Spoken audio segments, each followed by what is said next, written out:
안녕하십니까 수강생 여러분. 제6주차 3교시 경제적 불평등과 빈곤. 불평등.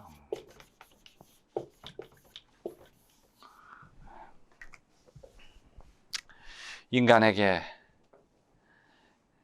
가장 중요한 권리가 두 가지가 있어요. 자유권과 평등권이죠. 그 둘이 충족돼야 인간은 행복을 느끼고 만족을 느끼는 거예요.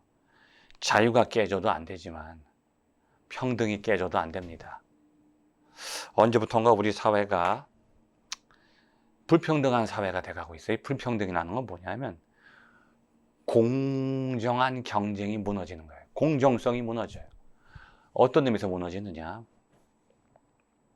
어떤 사람은 피땀 흘려서 노력을 하는데 대가가 아무것도 없어요. 어떤 사람은 누워서 잠을 자는데 끝없이 이익이 생겨요. 이게 불공정한 거예요. 100m 달리기를 하는데 똑같이 출발선에서 뛰어야 이게 공정한 건데, 나는 지금 여기서 뛰는데 어떤 사람은 99m에서 출발해. 1m만 뛰면 돼. 누가 이기겠어요? 그 사람이 이기는 거예요. 왜 그런 일이 생기느냐? 지난 시간에 공부했듯이 파레토의 적정이 깨지는 거예요. 파레토 적정.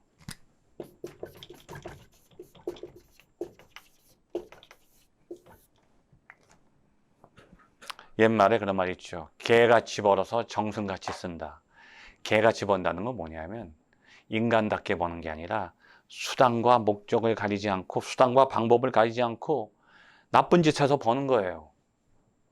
그럼 다른 사람에게 반드시 피해를 줘요. 정승같이 쓴다. 나만을 위해서 쓰는 거예요. 그럼 어떻게 되느냐? 파레토의 적정이 무너져요. 경제에는 반드시 윤리가 필요한 거예요. 윤리는 뭐냐면 경제는 한 개인만 잘 사는 그러한 영역이 아니에요. 그렇게 될 수가 없어요. 모두가 잘 살아야 되는데 개인이 자기만을 생각하면서 욕망을 극대화해서 파레토의 정적이 깨지면, 윤리의식이 떨어지면 독점이 일어나요. 독점. 한쪽으로 계속 돈이 몰리는 거예요. 이익이. 그러면 다른 쪽으로는 계속 비용과 손실만 생겨요. 고통만 생기는 거예요. 이래서 이게 균형이 깨지는 거예요. 이것을 경제적 양극화라고 그래요. 양극화라고 하는 것은 결국은 인간이 자기가 필요한 이상으로 이익을 추구하면서 어떤 시점을 벗어나게 되면서 나의 이익이 다른 사람의 손실을 초래하는 겁니다. 지금 평등이 깨지는 거죠. 어떤 사람은 고생을 피땀 흘려 해도 이익이 하나도 안 생기고, 어떤 사람은 놀면서 먹고 사는 사회가 되면 이거는 그 사회는 양극화가 심해진다는 거예요. 지금부터 농민들은 농지에서 산지에서는 피땀 흘려서 키운 곡식들 이거 수확해서 내다 팔려니까 인건비가 더 나와요. 고생만 했지 빚이 쌓이고 손에 돈을 쥐는 게 없어요. 그런데 어떤 사람은 중간 상인들은 폭리를 취하는 거예요. 우리 소비자는 그걸 다 그 사람들의 부당이익을 또 안게 되는 겁니다. 파 한 단에 100원씩 산지에서 팔리는데 여기서는 2,000원, 3,000원이잖아요. 그래서 농민들은 땅을 엎어버리는 거예요. 수확을 포기해야 돼요. 인건비, 운반비도 안 나오고 농약, 비료값도 안 나오니까. 자, 그래서 이 시간은 바로 경제적 불평등과 빈곤에 대한 그 원인은 지금까지 제가 설명해 드린 것처럼 경제를 유지시키는 그 평등, 경제적 인간들이 자신의 이익을 극대화시키면서 타인의 손실을 초래하는 결과가 바로 경제적 불평등, 양극화다. 자, 여기 보면 이제 사회적 불평등과 111페이지 사회 계층. 자,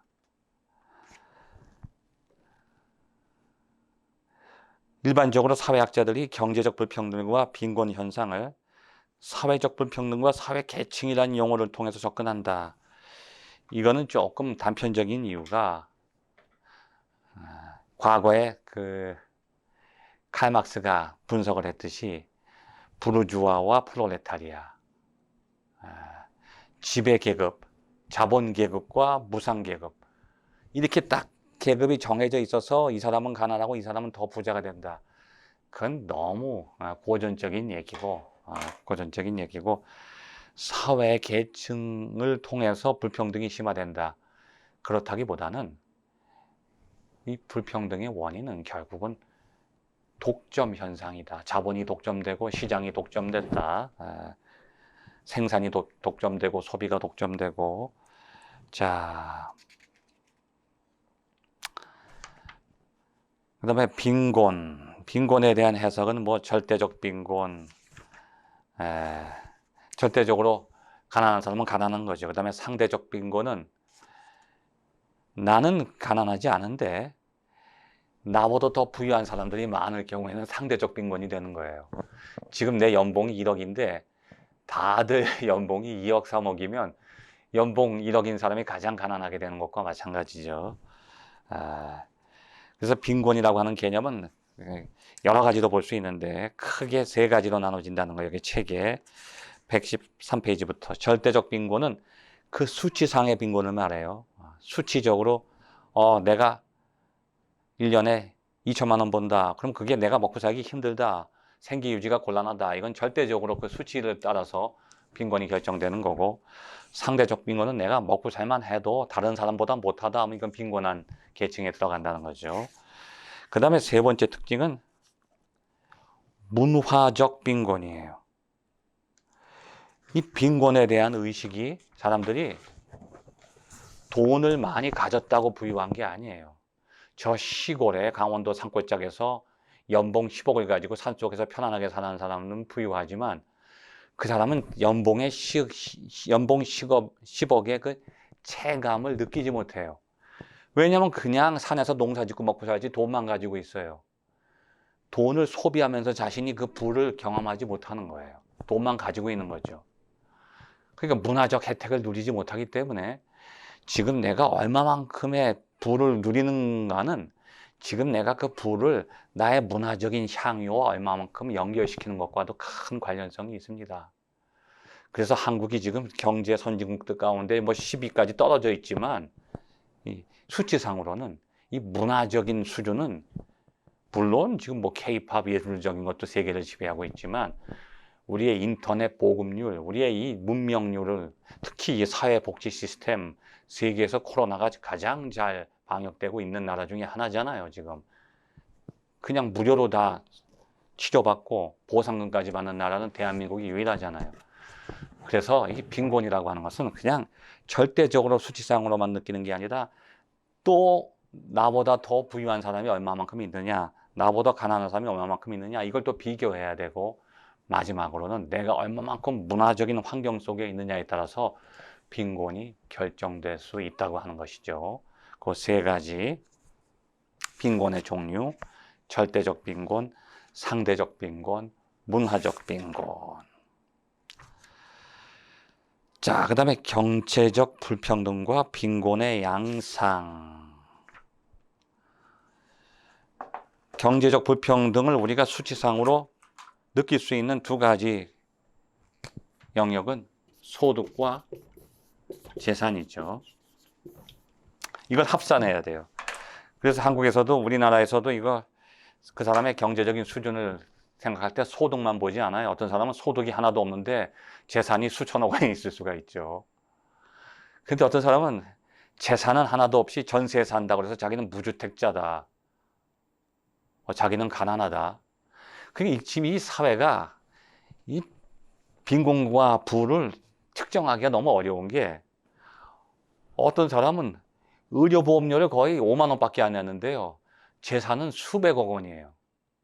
집을 몇십 채씩 갖고 있는데 세금은 거의 안 내. 또 어떤 사람은 집에 달랑 차 한 대 있고 사골세 살고 있는데 의료보험을 10만 원씩 내요. 왜냐하면 그 사람의 부를 선택할 때 나이, 차를 소유했느냐, 쓸데없는 기준을 국민연금에서 의료보험에서 그걸 제시해가지고 이게 너무 불평등하게 매겨진다는 거예요. 의료보험 자체도. 그래서 우리가 어떤 사람의 그 부경제적 수준을 측정하려면 두 가지를 함께 봐야 된다는 거예요. 현재 소득 그리고 재산 정도. 이것을 합산해야만 경제적 불평등과 빈곤의 그런 하나의 실질적인 모습을 파악해낼 수 있다고 하는 거죠. 자, 그 다음에 이제 빈곤층의 규모 122페이지. 우리나라에서 빈곤층이 얼마나 많아지고 있는가.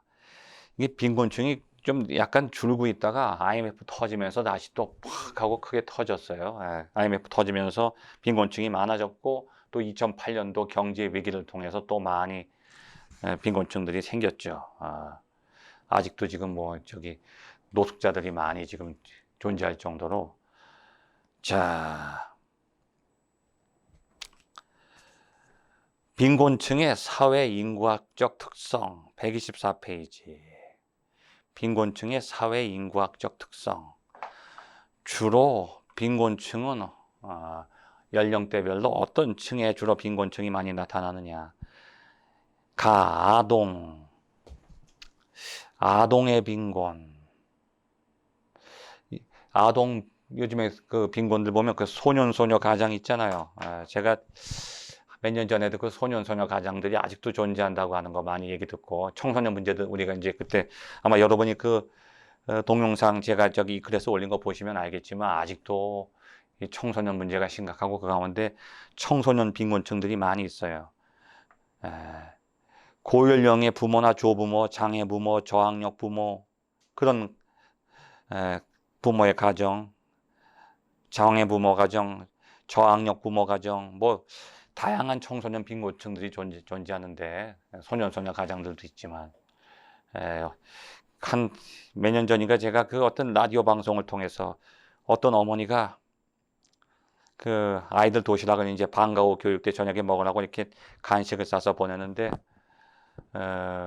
하루는 갖다 주러 가보니까 그 옆에는 짝꿍이 밥을 굶고 있는 거예요. 그래서 왜 굶나 가보니 보니까 집에 가도 먹을 게 없다는 거예요. 소년 소녀 가장이에요. 그래서 이 어머니가 마음이 아파서 그 옆에 있는 아이 자기 자식하고 딸아이하고 같은 짝꿍 도시락을 함께 싸는데 그 앞에 있는 아이도 또 소년 소녀 가장이라는 거예요. 그러다 보니까 여러 명의 아이들의 도시락을 싸기 시작한 거예요, 어머니가. 근데 이 어머니도 이제 남편이 하늘나라 가고 남편이 죽고 두 아이를 키우고 있는 어머니인데 자기가 버는 돈이 한계가 있으니까 그 일을 하다가 이제 중단하게 된 거예요.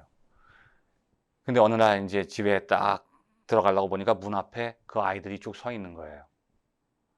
왜 여기 와 있니? 그러니까 오늘 아줌마가 도시락 갖다 와주는 날인데 안 오셔서 저희들이 와서 기다리고 있어요. 이 아줌마가 더 이상 자기도 형편이 어려워서 다른 아이들, 소년소녀 가장 도시락을 싸지 못하는 거죠.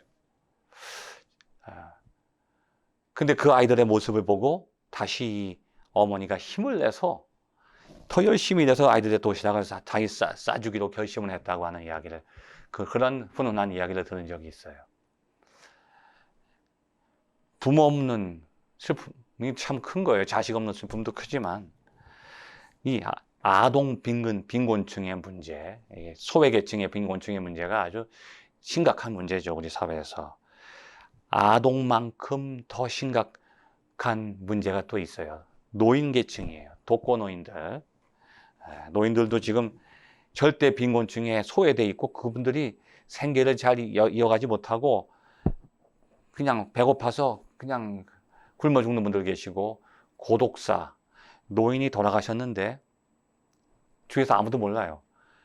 근데 어디서 자꾸 냄새가 나니까 이게 악취가 나서 들어가 보니까 돌아가신 지 한 달이 되는 경우도 있고 그런 경우도 많이 생기죠. 그래서 여기 보면 아동 빈곤율은 2018년 10%. 이거 굉장히 큰 겁니다. 아동 빈곤율이 10%예요. 이게 굉장히 큰 거죠. 그런데 노인 가구의 빈곤율은 65%. 이건 더욱 심각하잖아요. 노인 3명 중 2명 정도가 빈곤 상태에 놓여 있다. 아동 빈곤율보다는 월등히 높은 거죠.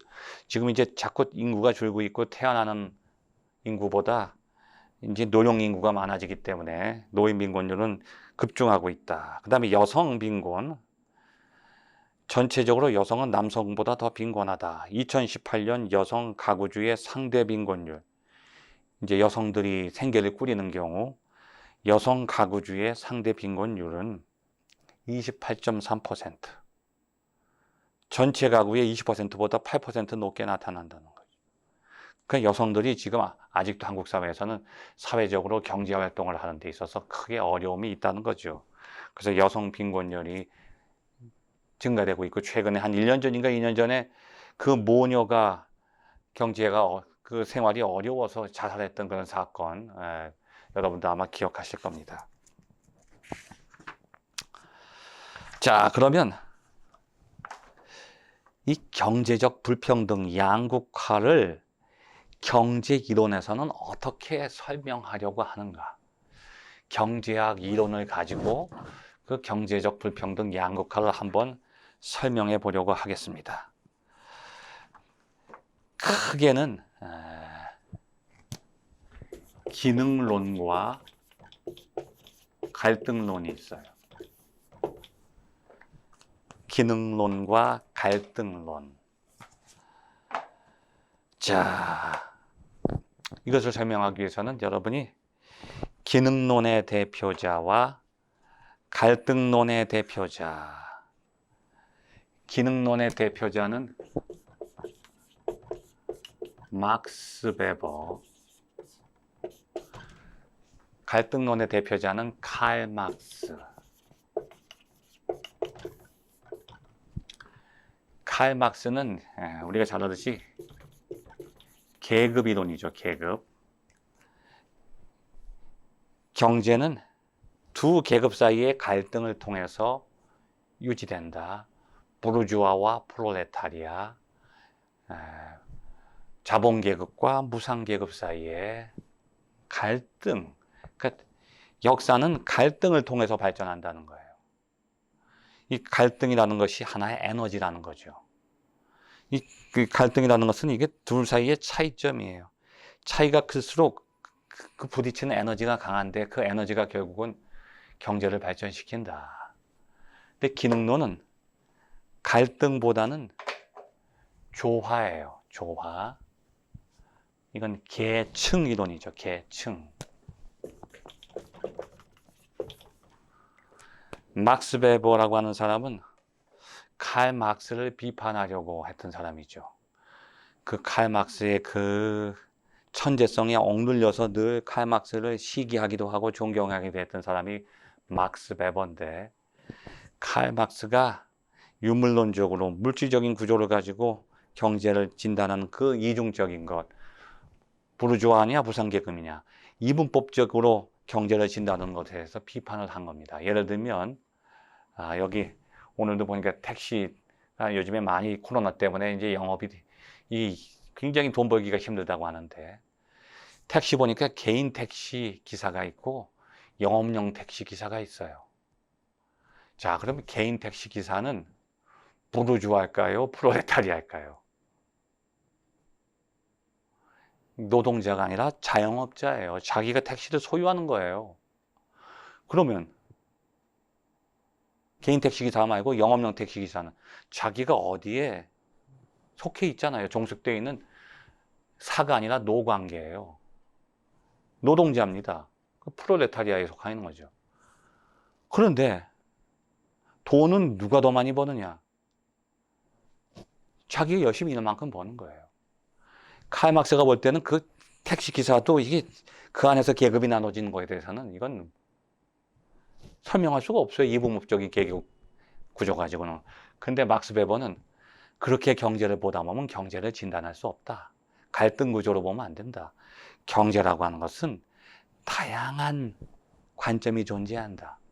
그 사람의 나이, 성별, 여기도 우리가 성별도 아까 나눴지만 성별, 자기의 직업, 소득, 사회적인 환경, 이 모든 것들을 종합해서 이 사람이 지금 그 사회에서 상류층이냐 하류층이냐 중산층이냐를 이렇게 구분하는 것이, 그게 바로 계층 구조예요. 계층 이론. 다양한 관점에서 경제적 인간을 분석하는 것이 타당하지, 그 사람이 자본가냐 무상계급이냐 이렇게 둘로 나누는 것은 지금 우리 경제 구조가 너무 다원화되어 있기 때문에, 너무 복잡하게 되기 때문에 칼 막스의 관점을 가지고는 진단하기 힘들다. 그러면서 막스 베버가 기능론을 제시했어요. 이것은 다양한 그런 하나의 원리들, 원소들, 영역들이 종합해서 하나의 경제적인 구조, 경제적인 불평등을 낳고 있다. 이렇게 보는 관점이기 때문에 이 막스 베버의 기능론적 관점이 경제를 보는 데는 더 타당하다고 볼 수 있죠. 그래서 이제 구조 기능론, 자, 126페이지 가. 기능론의 기원은 사회 여러 계급들이 전체 사회를 위해서 각각 서로 다른 기능을 수행하는 부분으로 이해될 수 있다. 자, 여기는 뒤르켐이 나오는데 뒤르켐과 막스 베버가 함께 같이 이건 같은 학파에 속해 있죠. 자, 마치 우리 몸이 다양한 기관을 통해서 구성되듯이 각 기관들이 여러 기능을 통해서 한 몸을 형성하듯이 이 경제 구조도 사회 계층도 프롤레타리아와 무상계급이라는 두 가지 구조가 아니라 다양한 사회 경제 구조의 계층들이 각각 서로 다른 기능을 수행하면서 하나의 경제 체제를 구성하고 있다고 하는 것이죠. 그래서 이들의 주장을 여기 이제 요약한 것들을 제가 여러분에게 잠깐 읽어드리겠습니다. 126페이지, 요거 여러분이 잘 기억하셔서 시험 문제 나오면 요걸 쓰시면 돼요. 사회는 복잡하고 다양한 지위와 역할들로 이루어져 있다. 복잡하고 다양해요. 이분법적인 구조가 아닙니다. 프롤레타리아와 부르주아가 아니에요. 사회가 잘 기능하기 위해서는 이러한 지위에 가장 능력 있는 사람들이 각각 들어서서 완전한 기능을 잘 수행해야 된다. 그 다음에 2번은 사회의 생존과 유지를 위해서는 어떤 지위는 다른 지위보다 더 중요하다. 예를 들어서 의사의 일은 청소부의 일보다 사회적으로 더 중요하다. 그 하나의 직업의 기능들을 먼저 봐야지 그 사람이 자본가냐 아니면 무상계급이냐 노동자냐 이렇게 둘로 나눠서는 안 된다는 거예요. 세 번째, 대개 주요한 지위는 그 역할을 수행하기 위해 오랜 기간 훈련과 교육과 비용과 노력, 능력 등을 요구한다. 의사가 되기 위해서는 청소부보다 훨씬 많은 교육과 훈련을 필요로 한다. 이것이 받아들여져야 되는데 요즘에는 피땀 흘려서 의사가 되고 박사가 되고 노력을 했는데 그 결과가 나타나지 않은 경우가 있고요. 어떤 경우에는 하나도 신경도 안 쓰고 가만히 서 있다가 사회 최고 계층으로 올라갈 수도 있어요. 이런 것들이 자꾸 생겨나서는 결국은 사회적 불평등, 경제적 불평등이 가속화된다는 거죠. 그 기능별로 기능이 잘 유지시킬 수 있도록 기능론적으로 경제 구조가 활성화돼야 되는데, 얼마 전에도 보면 인천공항에서 이제 거기 청소부 하는 분들도, 청소하는 분들도 있고 거기서 뭐 관리하는 분들도 있는데 다 비정규직이잖아요. 근데 갑자기 거기 고졸도 있고 뭐 고등학교 중퇴도 있고 하는데 그냥 다 정규직으로 다 올려버렸어요. 그렇게 되니까 정규직이 되기 위해서는 체계적으로 밟아가는 그 과정을 거쳤던 사람들이 거기 있는데 그 사람들에게 상대적으로 박탈감을 줄 수도 있다고 하는 거죠. 자, 그 다음에 네 번째는 사람들은 자기들의 시간과 노력과 비용을 귀중한 자원으로 생각하고 있다. 이것이 기능론에서 굉장히 중요한 거예요. 그리고 여섯 번째는 사람들의 능력과 재능은 똑같지 않다는 거예요. 다양성을 추구하는 거죠. 그래서 결론은 이 기능론에서는 사회적으로 중요한 자리에 능력 있고 또 필요한 훈련과 교육을 받은 사람들이 들어가도록 하기 위해서 사회는 불평등한 보상체계, 계층체계를 발전시켜 왔다는 거죠. 따라서 이 계층체계는 필요한 재능과 기술을 가진 사람들이 사회적으로 중요한 자리를 차지해서 맡은 일을 잘 수행할 수 있도록 동기부여를 하기 위해서 나온 거라는 거예요. 그러니까 그 계층을 다 무력화시켜 버리는 것이 진정한 경제적인 평등이 아니라 그 계층들이 기능을 잘 유지할 수 있도록 도와줄 때 오히려 불평등이 해소될 수 있다고 보는 것이 기능론적인 입장이죠. 자, 다음 시간에는 우리 계속해서 우리 갈등 이론에 대해서 공부해 보기로 하겠습니다. 끝까지 경청해 주셔서 감사합니다.